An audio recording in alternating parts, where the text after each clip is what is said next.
What's up, drumheads? We're back. I had I'll kick it off. I was thinking about something this morning. It's kind of nuts. Just one thing. That's all you were thinking about? Literally just one thing. It's kind of nuts that like drum parts are pretty much the same part in every song. Like it does change. And I was thinking of like people like Jason McGurr or like metal drumming, but at the end of the day, it's the same drum beat in every song. I would actually, yes, of course, but I think in pop and, you know, our version of rock, not like, you know, prog stuff or whatever, the most important drum is the kick drum, because that's really the only thing that changes is the placement of the kick drum. Yeah. And you're talking about 4/4. That's the only thing that changes. Yeah. Cool. Is that it? Wait, Nate, you don't agree? I'm curious what you think about that. Oh, go ahead, Nate. No, I'm struggling over here. It's real choppy. It's real choppy. Oh, it is? I keep getting like bits of your stuff.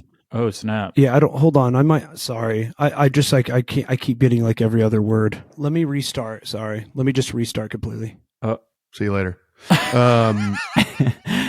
No, I do agree with you, Ben. I mean, that's kind of all music. Well, yeah, I know, but I was legitimately just like, anytime it's funny when you like jam with a band or you're like writing with people, you're like, I guess I'll just play this drum beat again. It's funny. It is funny when you're writing and they're like, check this riff, and you're like, cool. I have had that experience, Ben, and what I end up doing is like, maybe I'll just open the hi-hat on this little note here and do some extra little pizzazz here and there, but that's all you can do. To add to it too, and then you end up sounding like Lars from some kind of monster, where you like do something different, and then it's Everyone so hates bad you for it. Yeah, it's just like it's not good. So everybody knows, Nate's no longer part of this podcast. He'll be back. Have you all seen, I don't know if it was a video on Instagram or YouTube, whatever the case may be, but it's a video showing how 90s songs, like pop songs of that era, had the exact same snare drum. Sample. Yeah, well, same that's because sample. that one Max Martin.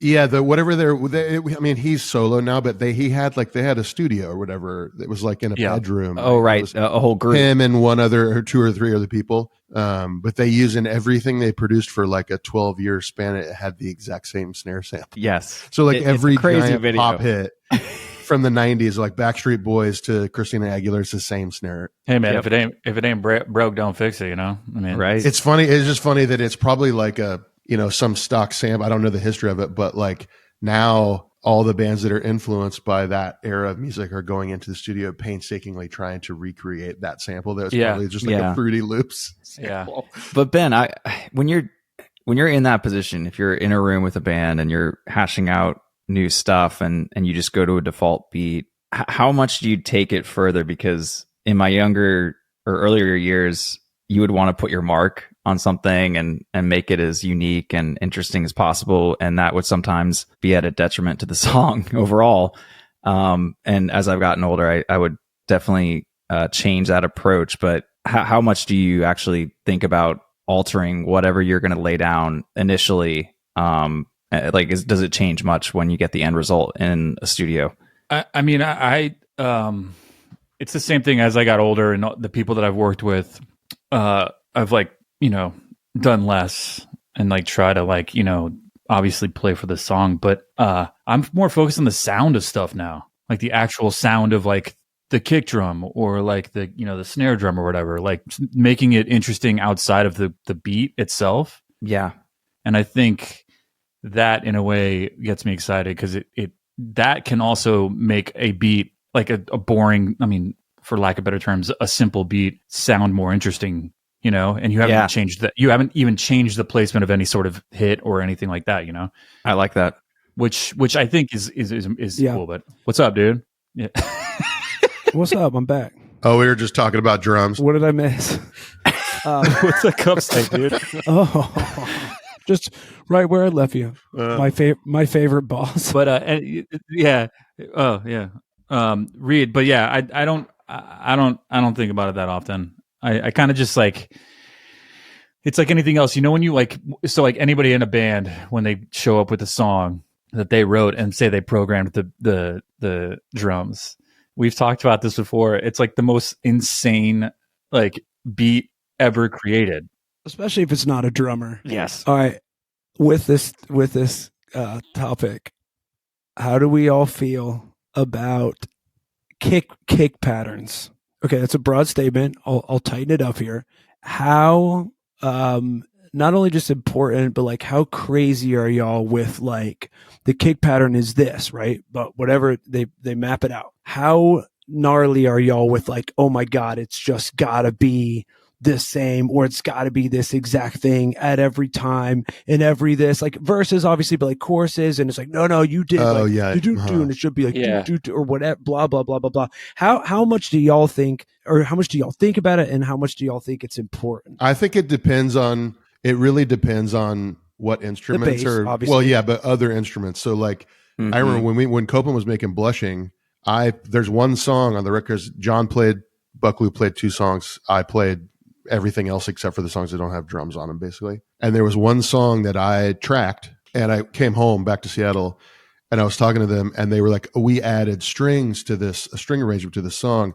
And there was something about the frequency of the kick drum or the placement of the kick drum that the cello in the string part was like not vibing. Yeah. So there's one song on the record that the whole song is me, and then the last 2 choruses they had John come in and play my part but move the kick because it didn't. And I think in that scenario that's important. But other, like live, of course, I do think that drums are stupid and who cares is generally my I agree. I want to know what Reed was going to say. It's not that important, but it's, at least for me, I'm very particular about the kick pattern, but more so from the standpoint, we get demos down and I will just re-listen to the songs over and over just to see what could be better about it initially. And then I will stick to it. I just am very particular. I'm not more flexible about it as I've gotten older, Nate. If I had to, like, if I'm back in the studio again, I think I'd still be pretty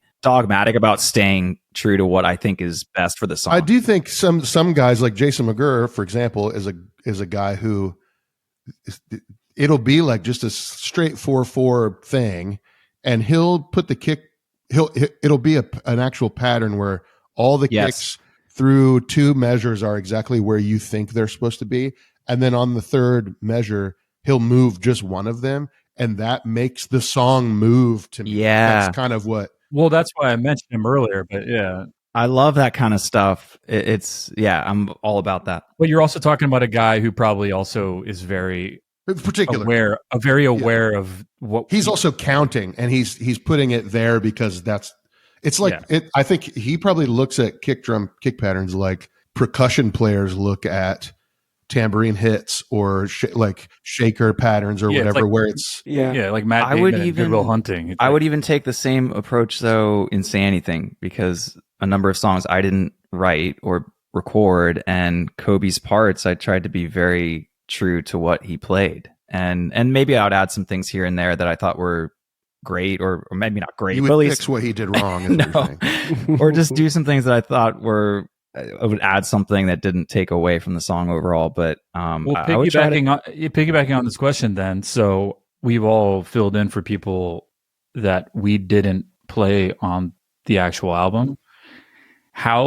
When you played those shows, how close did you keep to those parts? Pretty close for me. Really? Yeah.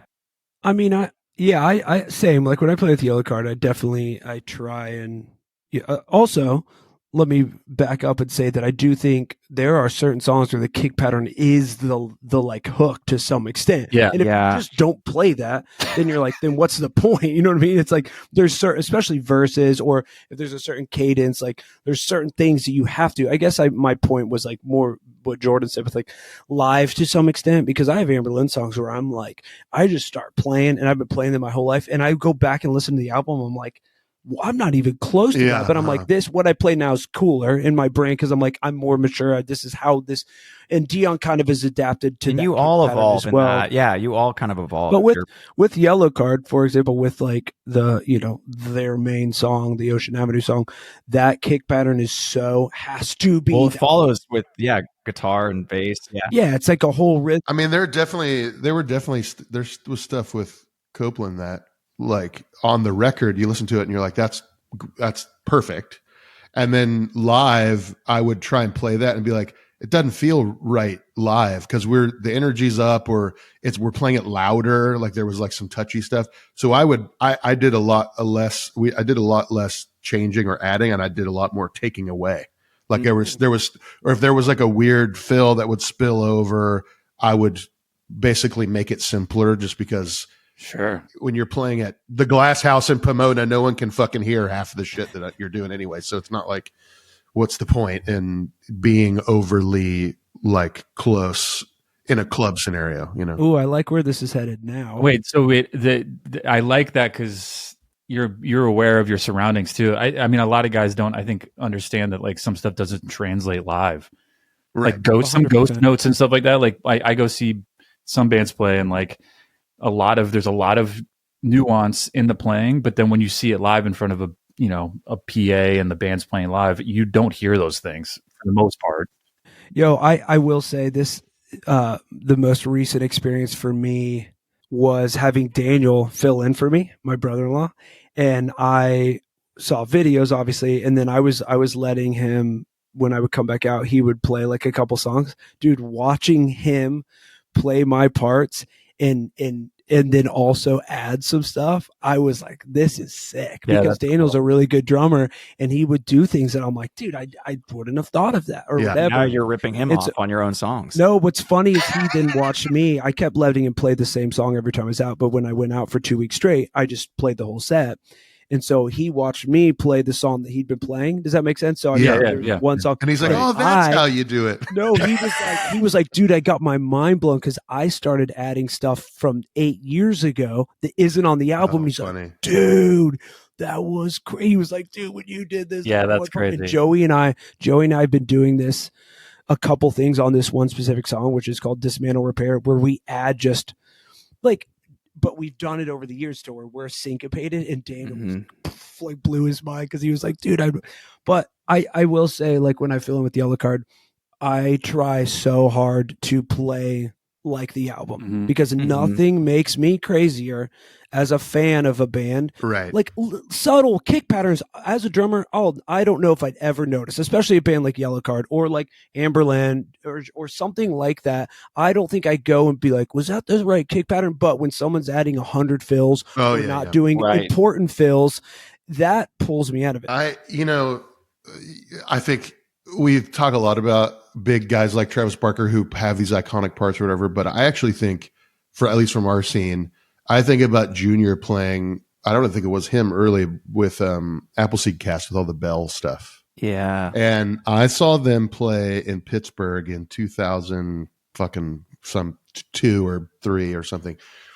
And they were playing that band Clap Your Hands, Say Yeah. Remember that band? Right. Oh, yeah. And Appleseed Cast came out and they were doing a bunch of songs from Low Level Owl. And there's like so much of that crazy cymbal stuff, bell stuff. Talk about bada tings, by the way. Dude, I just, and I'm pretty sure it was Junior. It was Junior from Coalesce was playing then. I don't know if he played on the records, but it really blew my mind because he was so particular about. That was actually one of the moments where I really fell in love with different cymbals, because I was like, in my garage brain at that age, I was like, the bell on the 18-inch Crash and the bell on the 22-inch Ride sound the same to me. In that club, when they were playing, he was playing. I could hear all of the differences in where he was hitting the cymbal, how he was hitting it, which cymbal he was hitting. I just remember like watching, and the difference between the low end on the floor tom and the kick drum and the high ping of the cymbals. I was just like, holy shit. That really opened up a whole thing about placement, like how you focus. Yeah. I mean, I wish my because- brain thought like that, but I totally. But going back to the kick thing. I think the placement thing. Those are the like hair raising moments. Is when there's a kick or a cymbal hit or something somewhere where I don't. My brain's like that's not going to happen, and then it happens, and you're like, oh. It's just like those moments. I think are the cool sure. parts. Well, there's like on the other side of that. Have you guys ever had a fan come up to you after a show and be like, "Yo, you didn't play that part right"? Every show I ever played with Copeland. I never had anyone call me out because I was very particular about staying pretty much to what the song Backstage. was recorded at. Yeah, Nate's like, I haven't had that because I don't talk to people. Yeah, I don't go mingle with the peasants. They would have to go through like 5 people before that even got to me. You know what I mean? Their opinion. I had a guy after a show one time come up to me and he punished me and like he might have been on Like more in a than fun one substance, but like in a bedroom type way, or was like in a fun way, or like I kind of like Friday night. like it was like Friday a little night, it unlocked many doors for me, but no, but he was just like, he's like, you didn't play this fill right, and I was like okay, I'm like, okay, man. You're like, who cares? I would just get where's Kobe. That was really it. Yeah. Even when I would play with the yellow card, that drummer we've talked about him. He's a drummer's drummer, like so iconic, but he would play, all over the place. He would stop the click in the middle of the song. Like he would just shred the whole time. So I thought I was going to get a ton of that, like in real life, just like, dude. But what's funny is I play it like the album. So no one really probably had like much to say because it would just be like, oh, it sounded like, closer to what they're used to hearing. Here's a connected question, and it makes sense in my mind, but it may sound absolutely insane. But do you guys think about playing drums? And I mean this in the sense that like when I'm playing, even when I'm writing with the weather or whatever, I'm just doing it. I don't think about it in like I think guitar players really think about the guitar and they study the guitar and they practice scales and there's like some technique stuff. I don't really do any of that with drums. I just kind of sit down and play them. And I don't think about how I even have the ability to do it. That's like, me, it feels like I was just born. Oh, and I knew how to do it. Yeah. I don't remember learning. I don't think about it. I don't it's just a thing that's possible somehow. It's like breathing to me in some ways. And I don't mean that in the like cocky way. It's second nature. I mean it in the like, I just truly, I don't think I do it automatically. Yeah. There's drummers that I watch like on the tour that would just practice all day, like on a drum pad and practice and work on stuff and practice and work on, and just, I don't know. I'm sure it would help me in a lot of ways, but like we've talked about this on other episodes where it's like, I don't even know if I like think of like my snare will be slightly different to some extent, or I sit too far. And I'm just like, I just play drums. You know what I mean? Like I'm almost sometimes jealous of those people though, because they can really figure it out. Like Chris, I think for a bass side is a good example. He's I did this and this, and then that gave me better height. And then my angle this, and I started, and I'm just like, dude, I just like drink some wine. I get on stage and like hope for the best. Well, I just think about it in with my actual day job, like thinking about a camera on a set or something, and there's like a technical aspect and I'm trying to better the shot and we're talking about lenses and cables and I'm thinking about it technically and like intellectually. I don't think about drums like that. And I also don't care to. I just don't care. Like, yeah. I mean, I've talked about this before. Anytime I was going to go on a tour, I would prepare a lot at home. And so I didn't really have to think much about it during the show. I just would let muscle memory take over at that point. And this actually kind of ties into a listener question we got. So I can read it off if you want. So Brandon, nice. Wait, people listen to this? Apparently. That transition was smooth. Yeah, that's some radio. I'm trying to get better at this. See, Reed's even practicing podcasts. He looks at himself in the mirror with a mic. Yeah, every morning, as I'm getting ready for you the woke day. up early this morning. So Brandon asked, how confident and locked in do you feel going into a show? Are there any points of the set where you feel dread or you lack confidence, essentially? Go ahead. It depends on who I'm playing for. I mean, like with Amberlyn at this point, there's not a whole lot of dread. I mean, there's like a couple parts that I'm like, oh man, this kick part's like a lot, and I gotta like really like dig deep for a second. But with Yellow Card, there's definitely parts like the faster ones, but as soon as I start playing them, I'm like, oh yeah, I know this. But there is that stuff. But I like you, Reed, especially if I'm with Yellow Card. I definitely really want to be prepared. I don't want to have to think about anything. With Amberland, like for example, we're playing this weekend, and I'm like, all right, I'll grab my cymbals and my snare, and I'll see you out there. I definitely think there's always a moment in a set that I have struggled with, and I think about it. Oh, it's coming up, but I don't. It's usually like it passes, and I either mess up and go like, "Whoops," or I play it right, and I'm like, "Oh, it's fine." But the moment's gone. I mean, I got to think about the next thing. Like we don't, Yeah. There will be points in the set with Say Anything, certain songs that would be like either in the middle or towards the end that were just beasts of a song. I was just going to say most of the I think probably for almost all of us, I would venture to guess those feelings now are from external sources of like playing a club that doesn't have a sub. That's weird. There's no shower here. Like there's those things. I think the like touring stuff or like in a studio, it would help me a lot if the hi-hats could be a little closer, but the engineer needs to put a mic there. And so he asked me to move it. And now I have to think about that. I'm not thinking about the part itself necessarily. I'm thinking about all the external things that are working against you to actually play. Right. Yeah.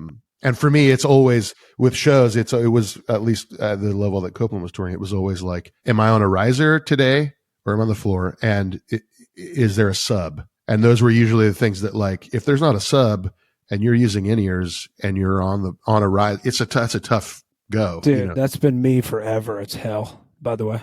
No sub and no butt kicker. Same here, Nate. It's awful. I just kind of dealt with it, but I feel like I should have, You need to you need to Porter and Davies, baby. Yeah. That thing is the best. I was going to say, adding sort of to that, it's like we were talking about, I guess it's like discipline. It's like even like an athlete. I mean, the same thing with you in gymnastics and stuff, Reed. Like, there was a lot of discipline there, and I think that's a big part of like what comes with this. But I don't know. Yeah. Sometimes I think about my favorite drummers, and they definitely didn't practice on a practice pad. They were probably too busy doing drugs and that kind of thing too. So yeah. Well, the other thing is too. It's like there's a lot of, like we've already discussed, but there's a lot of aspects that are uncontrollable. So like you can only prepare yourself so much going into something. But at the end of the day, I think we've all been playing so long. Like Jordan, you were saying, like you don't think about playing drums. Like you just get up there and your body kind of just does this thing. And it's funny though when you talk to somebody, they're like, I mean, I wish I could play drums. They're like, I don't understand the independence between limbs and like all this other stuff. Mm-hmm. You're like, well, if I can do it, you can definitely do it. Because you know what I mean. At the end of the day, I agree with that. If you even remotely think about the independence of limbs, I don't think you could play drums. Probably not. If you are thinking of that, like, oh my gosh, how do you separate the independence from your limbs? I'm saying I think you're already going to struggle because it's like Jordan said, you just play drums. So it's like we're talking about Jason McGurr. Like Jason it's like his whole thing. It's like that's, you know what I mean? Like that's. Well, some people are incredible at it, and I'm sure you could get better at it. But I'm saying if you're like, I want to play drums, and you don't think, and you're like, I'm not saying it's impossible. I just don't know if like. It's like what Josh said on the last podcast. He's like, you either kind of just like have it or you don't have it. Like you can practice to get better 100%, but you either can play drums or you cannot play drums to some extent. Okay. We have some questions. We have questions that we should answer. Oh, you have the other ones? Yeah. Look at you. You're prepared too. Well, I took a screenshot because it was about to expire. Oh, see, I wasted time and like individually wrote them out. Didn't I send a question? You did. I was about to say, how big a boy are you is what Nate asked. And how big a boy are you? Here's the actual. There's one about these are both good. Metal versus wood snares. Okay. Metal. And that's the only. I don't even know why they make wood snares. I don't know. I was going to say wood. Oh no. This is Reed's last podcast, everyone. Reed's like, I love boring snare sounds. Wait, Reed, what about a wood snare do you gravitate towards? It It's just out of habit. There's no real Mm. reason. I can't give you a great reason, to be honest. Okay. It's just All right, that's fine. what I've gravitated towards and stuck with it. Ben, that's fine. There might be one I'm not thinking of, but I can't think of a scenario where a wood snare is going to be a better choice than a metal. I will say this, Daniel on this last tour, I keep talking about Daniel a lot. He has some old vintage, I think it's Tama wood snare, and I had to switch out in the middle of the set because I was playing and my controlled sound dot was just falling. Has that ever happened to you? I could see it peeling off The glue underneath. comes off. They don't make It was them like they used to. So I know, God. And I knew it was about, I've had him fall off and then it lands on the bottom and then it fully, fucks it.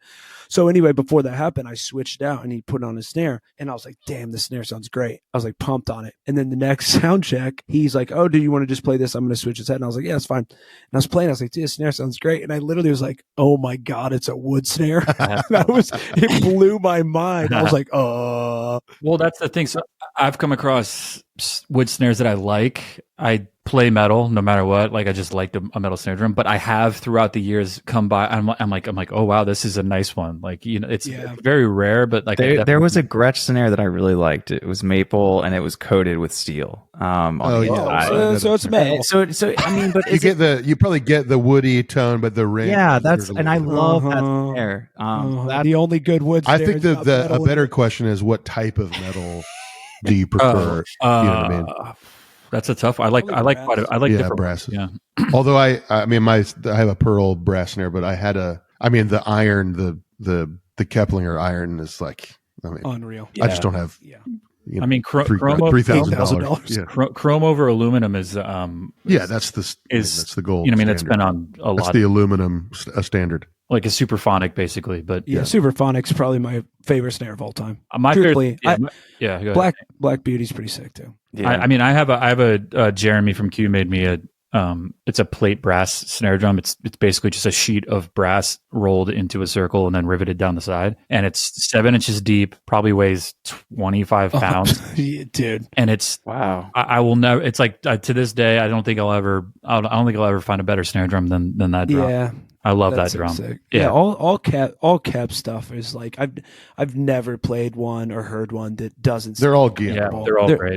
They're flawless. Yeah. Here's another question. Remo or Evans? I don't know who this Evan guy is you're talking about, but Remo is the only answer for that. Well, I've got 2 responses to that. What? Reed plays aquarium. Evans. I play aquarium heads. Wait, did you say aquarium before? Aquarium. Calling it aquarium. Aquarium heads. For me, it was Evans because I had the deal with Diodario. So I will recognize that. I did like. You don't have to die on that sword, dude. You can. No, I know, but if I had to really choose, it's Remo. Yeah, of course it is. Yeah. Someone was trying to sell me on. They're like, yeah, but I'll play all Remo except the kick head. I do like the EMAD. I do the EMAD on the kick and the Remo for the rest. Yeah. That I don't think I would change. You do the EMAD? Always, dude. Tripping. Y'all are unpure. I love the EMAD. Sorry, me and Nate are pure. Yeah, no thanks. Dude, you have a butt kicker. Come on, Ben. Who, me? Yeah, yeah. Why not? Here's one. Now we're getting chippy. No question, just guest suggestions. Please have on Paul from Silverstein, Daniel from Turnstile, that's a good one. Jordan from Alexis on Fire, and Oakley from a band called Trash Boat. Never heard it, but I have not heard of that. I like trash and boats. Please get Chris from RX Bandits on the pod. That's cool. Curious what packing for tour looks. This is from our friend Joey up there in Seattle. Joey, hey Joey. Yeah, curious what packing for tour looks like for each of you. Do you bring a lot or do you bring a little? And then a heart emoji. As far as it's just like as far as gear or clothes. Yeah. I think he's talking about stuff. Nate, what does your bag look like on tour? Because like you'd be shocked. Because I'll tell you why you'll be shocked. Because I've changed so much over the years, and I'm gonna say something real controversial here. Nate's like, I only bring one pair of boxers. I hate doing laundry because it's a waste of time to me. Because every time we have a day off, everyone's just panic mode. Where's the laundry? Oh, who's got quarters? I don't do laundry on tour. I bring enough stuff where I do not have to do laundry. That's insane. So I hate doing it. It's always a pain. It's annoying. So I usually bring a enough stuff where I don't have to. And then also, I don't know if you know this, it's science that if your boxers are dirty and you flip them inside out, they're clean again. Right. Yeah, they're clean again. It's science. Science. So it depends on how long the tour is. I very much like clothes. All right. Well, let me ask you And this. shoes. What about so I pack a lot. 2-month tour? What does your bag look like? Oh, dude. Several suitcases Without doing laundry too. I refuse to do laundry, so it'd be 2 suitcases. Well, Huge. So it is 2. Okay. Speaking of laundry, people that don't tour don't realize how chaotic laundry is. Like when you have a day off, it is chaotic. Absolutely insane. That's what I'm saying. Then there's a line. It's like, 2 hours you can get in. And I'm like, over time, I would know which venues had the laundry, so I'd wait for that instead of wasting a day off. I would. Wait, you did the research? How'd you know? Well, just over You time, call if 'em- you go to venues, you just know which ones have the laundry. this is Reed. Hey, I'm gonna play there in a few days. You guys. No matter how long the tour is, I take a carry-on suitcase. That's it. Me too.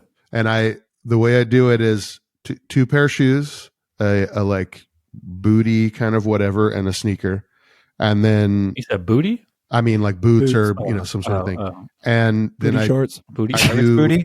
I do Just a enough bunch of pirate's booty in a suitcase. boxers. I do enough boxers for every day of the tour, and then 2 pair of pants and a handful of t-shirts, and I just keep washing the shirts. But over the same, who washes their pants? That's Wait, insane. so you have like at one point 30 pairs of underwear? Oh, do I have more than that now, baby? I like, yeah. Wow. I have a shitload of socks and a shitload of underwear. Yo, I'll tell you who does not mesh on tour with this is me and Maddie. Maddie is the most like Dialed, yeah. Well, he's dialed. dude. I am talking like it was making him angry at my situation. Does he press his shirts in the morning? Does he have like an ironing board? And Oh, dude, yeah. No, he doesn't. Yes, he does. Yes, he does. I swear to God, he's got a steamer. He does it before every show. He brings all of his own stuff. I'm also like in my suitcase, in my carry-on suitcase, I have packing cubes, and in my bag that I bring my computer or whatever, everything is in a bag inside the bag. Like everything is organized. Yeah. And I keep that stuff. I'm like, I also bring like stick-on basket that goes in the bunk that I stick on the wall that I keep my wallet. Like everything is. I don't lose things on tour. Like everything is. I'm very. Yeah. You will not find my shoes strewn about on the bus. Like that's Me just neither. not. Yeah. We wouldn't be able to tour together. I feel like you'd see my bunk and Ben, you and I could hang heavy, dog. 100%. You and I, let's just party, dude. my stuff's everywhere. People are yelling at me the whole time. It's pretty. Yeah, I'm like, where's my shirt? And I'm like digging through a junk bunk. I'm like, this one will work. I actually Yeah. I ship shit home. Like if I buy records and stuff on the road, I ship stuff home throughout the tour. Like That's next level. Dude. Maddie has a sewing machine in the back lane. Are you close? No, he doesn't. I swear to God, he has a so sick, dude. So in the That back is lounge, sick. he's got a sewing machine. He's got this. He's got he's got a road case for like all of Wait, his like what's he toiletries. doing with the sewing machine? He's altering clothes. If he buys a jacket, he wants it to fit better. So That's he'll cool. alter his Wow. jacket. That's cool. pretty awesome. I wish I had that skill. It's inspiring to me on so many levels because this is how he lives his life, and it's so I can live how I live because Maddie lives how he lives. Like meaning, like even just we talked about that in the last one, but like with his tracks, like with his in ears, he has like prompts. Like everything he does is so. Maybe on that, do you guys bring anything extra besides just clothes? I'm asking because I would have a carry on and then a check bag. Those are the 2 pieces of luggage I would bring. You mean I like would- DVDs and stuff? Yeah, CDs. Sorry, you can cut that out. Jeez, dude. Damn. You were gonna walk away from this episode like Nate's a real freak. Yeah, dude. Like Oh, for instance, Nate's I like, would that's have my bag. Actually, my bad. I would have my own little hand grinder for coffee, my pour over. I have that too, but all my coffee stuff is in. I have the little hand grinder, whatever. Everything's in a bag, and it's like a coffee bag. It all Yes, fits in me a bag. too. With like I have a would cup have that like little- folds out. Like I have the whole thing. Yeah, I'm pretty crazy about my coffee stuff. I have a case. That's like probably the most styled thing on tour is my coffee. Don't you have a wine case too now? I do bring wine glasses and I have This is blowing bottles. my mind. This is blowing my mind. Would you guys bring any workout equipment or Like I did on the last tour. I just brought. Well, I brought like running shoes. My We never protein had a powder. crew, so I just assumed I was going to get the workout by these are playing That's carrying a the good point. freaking bass cabinet through the back steps at the Middle East in the wintertime is workout enough for me. I love The Middle bringing East. what? Yeah, you can play. Oh yeah, Club. you're in a big band. You probably haven't played there ever. I played the Is middle. that a venue? Yeah, it's You in never Boston. played there in Boston? Oh yeah, I thought you were talking about the actual Middle East. No, yeah, no. Jordan's pulling a 8x10 through the Middle East. Like, Yeah.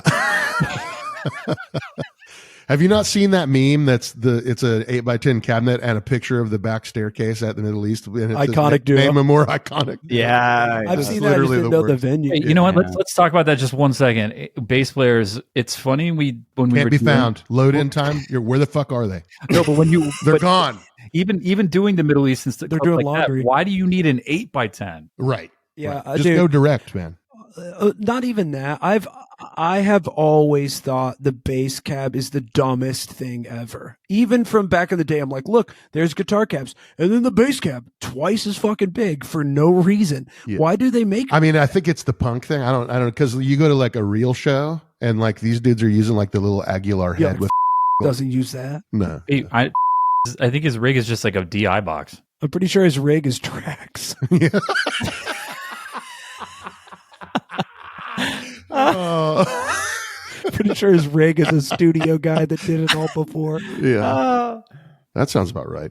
All right, more questions. Thanks, Joey, for that. That's funny. I Yeah, didn't that was talk great. about Thanks. packing. that was a good one. There's some stuff in here about if we were ever in bands that were considered Christian bands. I'm not touching that. Thank That's God, stupid. no, for me. Religion's stupid. Don't do it. Will Jordan ever re-upload his drum cam videos to YouTube again? Sure. I hope not, but What's the wildest gift a fan has ever given you? Oh boy, a gift? probably. You got to cut all this off. You got to No, cut. we're leaving that one. Now you got to beep that out. That stays in. That was great. Request for Daniel Davison to come on the pod. Yes, Daniel. Yes, Yeah, definitely. I must- would love must. that. Wait, Fate- we didn't. Do you want us to answer the wild? Oh yeah, yeah. I never really got gifts. No one loved me. No one's given me a gift. Moving Okay, on. well, moving on. Well, this is hey, listeners, this is your opportunity when you see Ben at any show in your we town. should. Actually, we should get a PO box and we should just have people send us gifts. No, we should not do that. Oh, no, that might I end told- up. No, Yeah. Yeah, I'm gonna give them Anthony. the address. I think the anyway, voicemail is as far as we should take it. Favorite rock record of the last 5 years? Oh, rock record. They still make rock records. Yeah, 5 years. Yeah, I think Oh. that. What's your favorite rock record in recent memory? Mm. If there's more of a. If I thought more deeply about this, maybe I'd have a different answer. But off the cuff, I really liked the Killers, the last couple of Killers records. I don't know if the last one you could consider rock. Pressure Machine, maybe it is. What do you think, Jordan? I know you like Definitely. the Killers. Yeah, so I'd say I really like Pressure. Yeah, I can't even say it. Who is that Pressure again? Machine. Pressure The Killers. Machine. Pressure Machine. Special between. And I liked Imploding the Mirage. I did That's like it. that. That is a good. I like that one. I'm gonna say that newest Dive record is. I mean, it's obviously it's in recent. It's the most recent memory. I'm sure there's one that I liked better, but I've listened to that. I've absolutely rinsed that to the point where if you could wear out digital files, it would have been worn out a long time. And I'm not just saying this. I really liked your last album, Ben. Group Love. Oh, thanks. I really enjoyed Is that one. rock? I mean, not really. It's like mean, alternative. I mean, kind of. I would consider it. Like, yeah, what are you thinking, Nate, as far as classifying rock? I guess I was. I don't know. I instantly hear rock and I think like heavy in my brain. I'm like, what's Yeah. not heavy like metal, but like that hum record Inlet. Yeah, that's a. That might be like when I think of like just straight up like rock. I like think of that album. Did you guys ever jam that? No. I got Oh, check it out. dude. Yeah, I got I to check haven't. it out. Do you like hum at all? Yeah, I love hum. Dude, it came out 2020 and it was like perfect time because the Pando and everything. But dude, I'll check that it out. album, I haven't heard that's that a one. ripper. It's extremely good. The production is also insane. It just sounds really good. I don't got anything. I don't listen to music anymore, so I don't. I think that's. Here's one that says worst poop story. I already gave mine on a previous episode, I think. Yeah, yours is Worst pretty good. poop story. I don't even know what that means. Does that mean like what? on you- tour. What's the worst? Poopy? What's the worst you've ever pooped? Like even at home? Or on Yeah, tour? like, wait. Who What's asked the this? worst? I don't know. Out this person's name. Who asked this? Yeah, that's all the questions. Okay. Unfortunately, there's no voicemails. I was still going back through rock records in the last 5 years. Actually, on I this, know. I don't know if sorry, I was going to say maybe semi-related. I had one question for you guys going into this, and can you submit it through Instagram, please, Reed?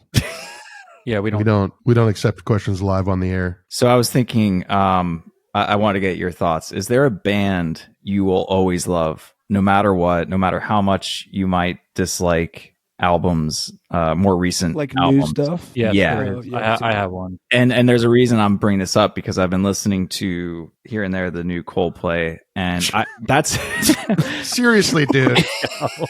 Yo, And Worst shit on Say what? it's not good. I'm going to say that, No kidding.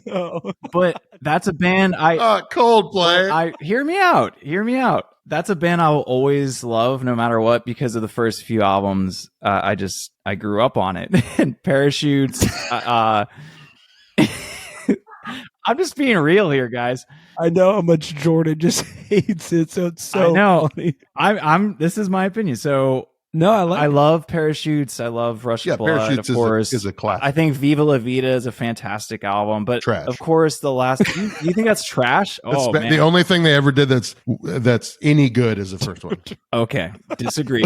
Wait. You don't think Rush of Blood? Oh my Rush of god, Blood? Horrible record. Rush of Blood is bad. Rush Yeah. of Blood's good. Great artwork, but bad. Jordan. Awful. No, awful, I awful disagree. But listen, I I think definitely disagree. Reed, we know you disagree, but I know the earlier albums I love, but yeah, the more recent ones I can't get behind, but I But still go back. you're and saying- I try to like it. I just try to give it a chance, and you know you bums me don't out. have to though, right? I know, but I still love that band no matter So what. you're saying even when they put out a new song, you like try to like it. You're I want to not like try, this, but I or give it a chance. I will, even though I've gone back and like been burned and disappointed by some recent Yeah. stuff. I still want to check out the newer. Dude, things they released. I'll get 10 seconds into a song and I'll be like, this ain't good. Like, you know what I mean? I think the best example of that for me would probably be 1975. I think even they'll put out something new. They are a great band. Yeah. That's what I mean. And I think no matter what, I'm like, but their second album, I was pretty bummed. I was like, Yeah. like, obviously there's some good There are some songs, good but I ones. think they got better after that, or like kind of went back to the roots. But that is a band that I feel like no matter what, they'll put out an album and I will go jam the whole thing and give it a solid go. But I'm there's- like that with Halsey and Charlie XCX. I'll listen to those all the way through at least once. yeah, But you like, I- you like them. They haven't put out anything that you have. No, they've. have, I mean, have you? controversial, but I think Brat is Charlie's worst record. I think the last one was leaps and bounds better. Actually, the would remix say- version of Brat that just came out is better than the actual. I haven't listened to that agree with yet. that. I agree with that. I think Charlie XCX's full album prior is way better than It's Factually. Yeah. but I mean, yeah, it's but there is some incredible songs on Brett Totally. that almost push it because you're like, dude, some of those are just bangers beyond Yeah. belief. Yeah. Mhm. definitely. I'm like that with what's his name from Sun Kill Moon and Red House Painters, Mark Kozilek. Anything he puts out, I will listen to. And most of what he puts out is unlistenable, but because the great stuff is so good. I mean, a lot of singer songwriters like Ryan Adams was like that when he was still making records. It's like those guys just need an editor. I think they just put out too much stuff. Yeah. Um, Kendrick's the same for me too. Yeah. No matter what he puts Yeah. out, I will Yeah. jam all the way through and make sure that I like give it a proper listen, even if it doesn't grab me at first or whatever. I'm like, that's one that Sure. That's a good one. Mine's Radiohead, which is Jordan. Jesus But Christ. I'm with you on Radiohead, Ben. I will always listen to anything they release. Yep. And probably like well, they've also never really put out. Okay. What about Every- the Smile? Because they've been putting I- out so many albums. I haven't really been listening to too much of the Smile. Everyone loves it though. I will say I don't love some of it's cool, but I think if it's not Radiohead or Tom York, like as in Tom York, I think some of Tom York's solo stuff is love better his than solo. Oh, Eraser. That album's Rich is incredible. Unreal. The other one's great. Anima is great too, but That is a good one too. Jordan. Jordan, what are your thoughts? I will always. I mean, here's the thing. Here's my. I know all of Radiohead's music. I actually at one point when I was still buying physical copies, I've bought all of them. I understand their. Was it it was an investment? It was. Yeah. I listen to everything they put out. It just ain't for me. I actually think Moonshaped Pool's my favorite. This is the one I've listened to the most. I love that album. I listen to that and That's go a like, good now, album. this is great.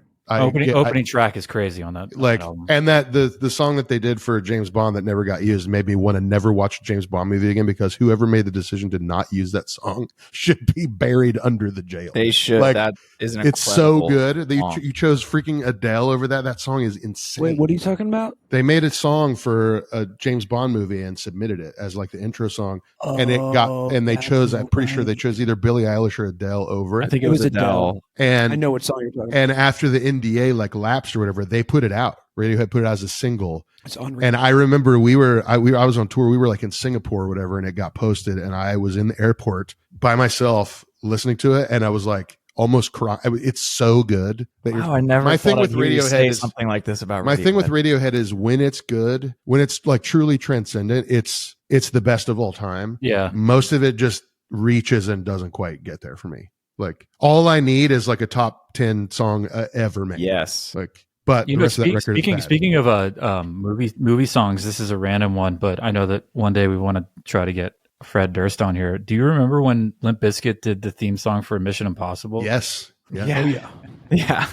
It was Mission Impossible 2, wasn't it? I think so. Something, yeah. Something. I think the one that Metallica did is also really good. Which one was that? Mission Impossible? Yeah, which 3. one was that? It was an early one. Well, the first Mission Impossible came out like 98 or 90. But I'm saying I think the Mission Impossible 2 one is when they decided to go like very late 90s, early 2000s. Remember, he was like the motorcycle and he was the rock climbing. I think that is the Limp Bizkit one. Yeah, I do. When He he's walks out, the doves fly out behind him for no reason. Limp Bizkit is a funny band because when they were at the height, I hated it. And the older I've gotten, I go back and listen to those records. I'm like, this music's pretty fun.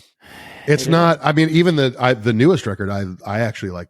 I like listen to and like. You showed me a few songs off that album that rip. I was like, this Florida, is baby. good. Florida, man, Jacksonville. It's something in the water, dude. We have Tom Petty and Limp Something about Bizkit. dodging hurricanes makes you creative. Yeah. Is there? I mean, Limp Bizkit's not really that band for me, but is there a band that when you heard it, you were like, this is ultra bad, and now you go back and you're like, it's pretty sick. Actually. Not yeah, really. I'm not really. What's that? Sugar, Call My Lady. Sugar- I love that song. Oh, R.I.P. dude. What was that? I What know, was that but the band? song rips. I think I feel that way about Nickelback, actually. Nickelback for sure.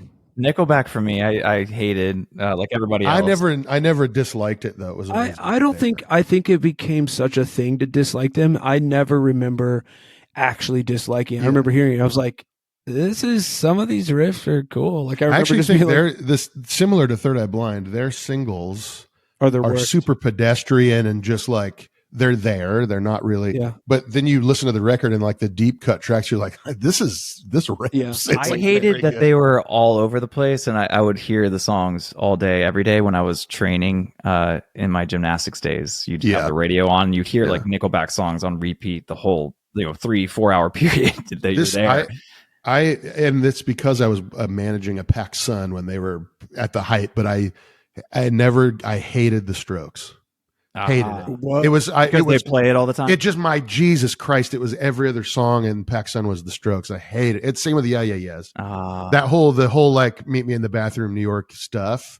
Interpol was the only one that I really liked. Is that a? But now I go back and they're all those bands. Yeah, Meet Me in the Bathroom. That's New York? There's a book about that. Yeah. Oh, is there? Okay. Yeah, the Coke, It's a great New York book. Coke bands. It's a great But book. the Wait, Jordan, so that's- you hate that entire scene? Like you don't? yeah, it didn't like any of it. But now I go back like, and it's great. The music's really. I think I just needed to not hear it over and over and over Maps again. by Yeah Yeahs is one of the best songs. Yeah, it's great. I mean, that album's another album that, like, when I first heard it, like, I was like, "What is this?" Like, Strokes or no, yeah. yes, yeah, agreed. Um, Yeah. I was gonna say, Here's- add one more. Yeah. Here's Yeah, one yeah. more question in the same vein. Is there a band that has, they're an important band and they have their classic record that is on every, best of all time list. And you're like, actually, that one's fine, but this other one is better. Because I have two. Sunny Day Real Estate, everybody says Diary is the Rising best. It's Tide not. is Rising Tide is objectively better. Agreed. Yeah. Yep. And Bleed American by Jimmy Eat World is so much better than Clarity. Clarity. Yeah, we agree, Jordan. Dang. Yeah. Do people? I agree. Do people choose Clarity over? Yeah, American, it's though? 100%. Really? Yeah. Mhm. Especially with like our That's the scene, fan we're like, favorite, well, yeah. Clarity. It's just. By It's far. also just. It's the album that everyone's like, that's the album. But I think Bleed American is. I don't think those records. I don't think Clarity or or Diary are bad. I think they're great, No, but they're know- not the best records. I know what you're saying. Well, Clarity's more experimental. Bleed American is like it's more straightforward. It's like they're like these are like I don't know. Clarity's weird. It's like it's a weird album. Like it's not. You know what I mean? Yeah. No, I agree. I think that. I mean, I love Clarity, but I don't I actually wonder.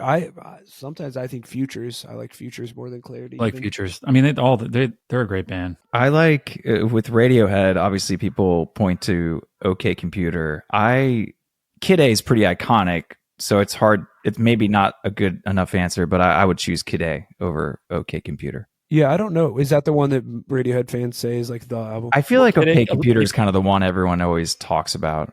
Kid A also people didn't really like. They initially were like, "What is this?" They didn't like it. It was like steered away from the rock thing that they were doing that everyone loved, and they came out of nowhere and just released this weird like electronic thing that like people hated. But now I think is just such a hallmark of their band. I would say I like What's the Story, Morning Glory more than Definitely Maybe. I'm with you on that. But Definitely Maybe has my favorite Oasis songs on it. I just What's your as favorite a whole record. What's your favorite Oasis song of all time? People don't say that, do they? Your favorite? Oh what? yeah, Definitely Maybe is the icon. Jordan, or what's your favorite Oasis song of all time? There's a mostly instrumental track called "Fucking in the Bushes" that is probably my favorite piece of music that they wrote. I haven't heard that. Go listen to that. It's on I think it's on. Is it on Standing on the Shoulders of Giants? Maybe, but it's the first track. It's like the opening track. The snare sound on that song will blow your They mind. probably did it live too, right? Yeah, What's the Story is by far the most fan favorite one, isn't it? No, I thought it was Nate. no, it's the one with the big singles on it. But everybody says Definitely Maybe is the important. Really? Because I feel like I love both albums and I know both albums. Like, it's funny, I put it on not that long ago, just when they released all the shows. And I was like, dude, I know every single word. It was crazy. I was like, I forgot how like obsessed I was with these albums. I think the most popular one are the songs on, but Definitely Maybe they like sell prints of the hand done type of that and stuff. Like Okay. I think I'm Out of Time by which is this is really unpopular, but I'm Out of Time on Dig Out Your Soul, which was the very last record, might be my favorite. I thought you were going to say You Had to Go, but Yeah, you're like, I'm out of time. I gotta go. Dude, well, Radiohead. I think I like In Rainbows more than In Rainbows. That's a great album my too. favorite It's hard to. Radiohead album of all time. I think. I don't disagree with that. Favorite Oasis song. I love Don't Look Back in Anger. I know it's like one of the most popular, but I love it. It's just such a amazing song. Champagne Supernova was always my. That's a great one too, though. That video is amazing. I just rewatched that video recently. I love Pedro Lions Control is the best one, but my favorite Pedro songs are on Achilles Heel, which was the one after that. Is that the one with the lion on the cover? Yeah. Yep. Mm-hmm. Oh, dude, his album Blanco was so good. Yeah, solo album. I think Blancos is the best. Or Blanco. Well, okay. I'm not good at pronouncing certain things, as we know. Blanco. This out. Carter Beauford, Buford. I love Blanco. Beaufort, remember? Beaufort. This is a good one too, but I'll bring back the other one. What's the best Kendrick album? The first It ain't one. Damn. No, it's definitely not. I like No. Everyone says Good Kid, Bad City. Yeah, Good Kid. Yeah, I don't know. To Pimp a Butterfly, I thought was just that's my favorite. such an amazing. That's the record. best one. Yeah, Damn is so good, though. I actually dude. really like Damn. I think Damn might actually be my favorite. It's so boring. Damn is good. Boring? Yeah, it's boring. Damn is good, but I think To Pimp a Butterfly by a landslide. You thought To Pimp a Butterfly was boring. Maybe Damn I could understand, Jordan. No, but Damn is boring. He's saying Damn is good. Oh, I thought you said No, both. yeah, he said both Damn. the albums. The first two records are really the only thing I acknowledge. I'm glad I cleared that up. This podcast should just turn into this. We just say artists or whatever. We just pick their best albums. Well, I'm curious. Just Why a full do you hour think, of that. why do you think Damn is boring? It's just, I think it's just the most commercial. It's Sure. just like I love he that, was so. he was pushing, which I understand the first two records pushed stuff so far that he kind of had to make some hits, but the first two records are just so good that you're sort of like, it's just impossible to top. I mean, it's sort of like Third Eye Blind. I think the second record is awful. Did you? And it's because they imagine trying to top that. Yeah. You can't. It's tough to top something out the gate. It's tough. That song, I probably think it's one of my favorites because it sounds like Drake. But that Which one? Love song off Damn Love. Oh yeah. Featuring Zakari. That song, dude, I never get tired of that song ever. But it's funny because it leans heavy towards Drake vibes, which is funny. And this is last question on, then we got to go. No, I got a question. Okay. Jeez. Can I ask mine first? I'm gonna ask mine first because you're in the biggest band on the thing that you get to. I'm gonna ask mine first. Go ahead, Ben. What's your favorite Dave Matthews Band song of all time? Ooh. Now we're talking my language, baby. Yes, let's go. See, I'm not. I was just listening to Dave that there is a best of that has the ticket on the cover. It's a white. Yes. It's like the best of ever made. But it has a song on it that's just for that thing called American Baby. That is fucking unbelievable song. But my favorite song. I thought you were going to say their catalog's the best of. Like they don't have. But Typical Situation is my favorite song. I mean, Crash Into Me. you never get tired of it. Yeah. Satellite is also too. Yeah. Ants Marching. I also think they're another band that it's cool to not like, and that isn't it. It's like you're stupid. If you don't think that band's amazing, you're stupid. Yeah. Sorry. I think John Mayer is another one that people don't. It's like, oh, John Mayer, Buddies of Wonderland, dude. I celebrate all of great song, Mayer. Absolute like smash hit. Song's great, but what's the best John Mayer song? Easy. Don't Stop This Train. Or is that the name of it? I love that song, dude. That's that's my favorite. Ben's one. out. Ben's. I don't listen to John Mayer, but I Don't Trust Myself. That's probably my favorite. Like, Don't Stop This Train is like more sentimental to me, but that I think Slow Dancing in a Burning Room is his best song. I love. I like that song. I like the trio stuff, like when he did the trio stuff. Great. With Pino and Steve Jordan, but Steve Jordan played on Continuum.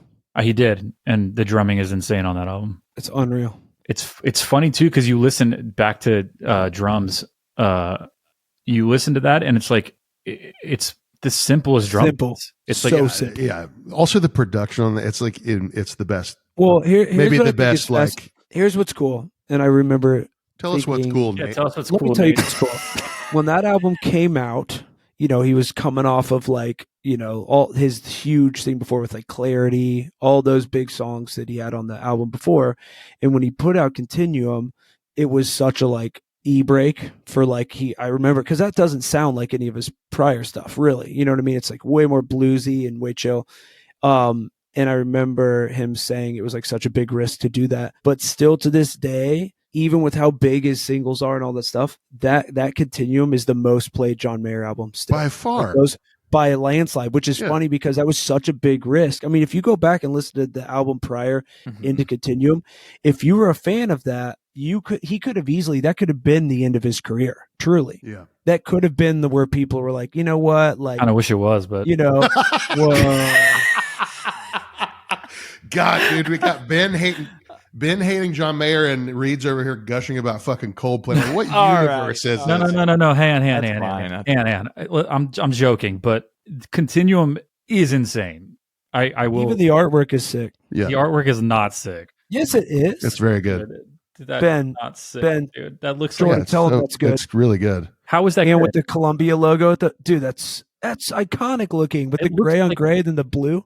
The vinyl version was just white. It was all white. I remember that album coming out because Justin Timberlake's Future Sex Love Sounds came out the same day too. Trash. And Continuum. No, and I remember getting really? both albums at Best Buy. So yeah, they bad. both came out. Come on, You Jordan. said bad. trash, Jordan? Yeah, so bad.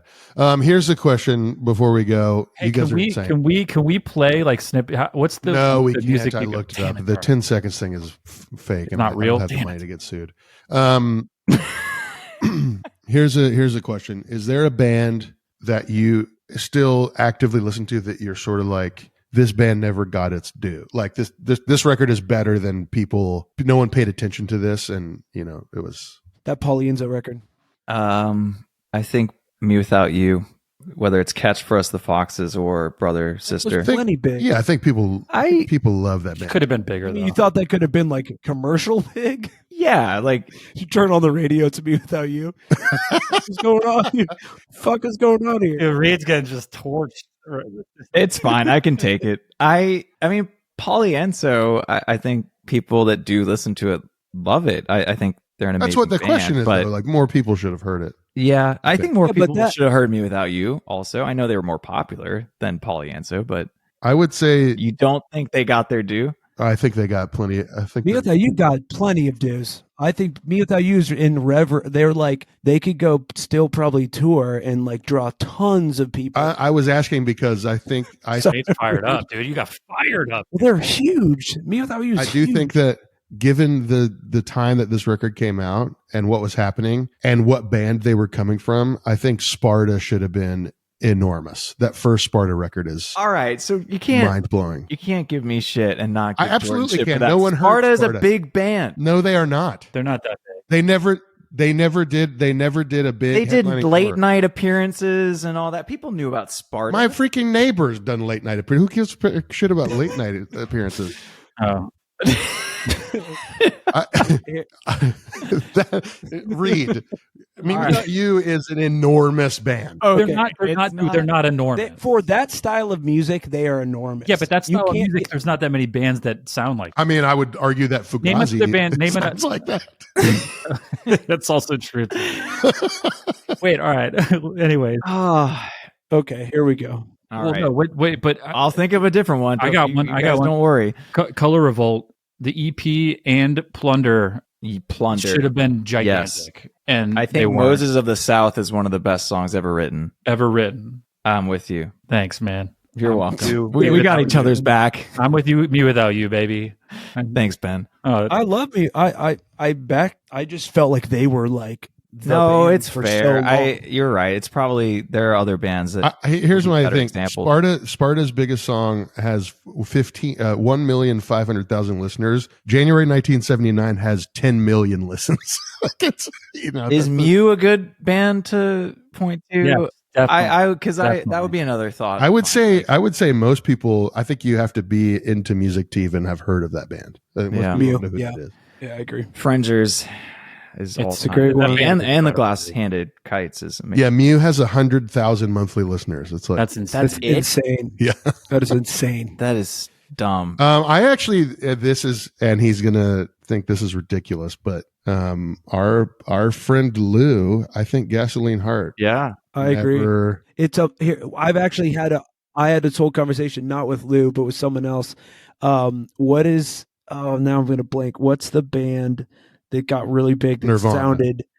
it sounded exactly like it sounded like Gasoline Heart or The Kick in a huge rip of Bruce Springsteen. And everyone was Epitaph band. obsessed. Yeah, Isn't it Gaslight Anthem? Gaslight Yes. Anthem. Yeah. Oh my Even the gosh. same name. Listen, that upset me because Yeah. Lou had been doing that for so long, and Lou's a better front man. Yeah. He's a better everything Best about shows I've ever seen are Lou solo 100%. with just an Some of the electric most- guitar. Yeah. some of the most fun shows I've Yeah. ever been to, and it always upset me. I thought when the first time I saw The Kick before Gasoline Heart, Yeah. I was like, they are going to be. Yeah. He just texted me too. Like literally as you were saying his name. He said, "New ep is good. This guy's so New York." Oh yeah, yeah. Josh. My brother, as we were on this, my brother just texted me. He's like, "Yo, this one is amazing." Riley Um, just posted about it. What I think I'm going to see them this weekend, by the way. I'm going to see so many homies this weekend. Okay, guys, we'll see you later. Bye. All right. Oh my- Bye.